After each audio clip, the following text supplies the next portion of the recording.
Kaninong may problema ang kritiko? Quiz lang. Sa admin, hindi. Sa politiko. Tama, si Throwback Vibranium. Ang kritiko ay problema ng politiko.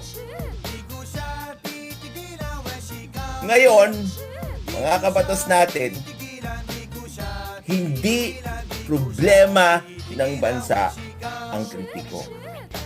Ngayon, kapag ikaw nakakonsentrate ka sa pagtugis sa iyong mga kritiko, in other words, tinatawag mong fake news vloggers, hindi ka nakakonsentrate sa pag-solve sa problema ng bayan, kundi sa problema mo lang.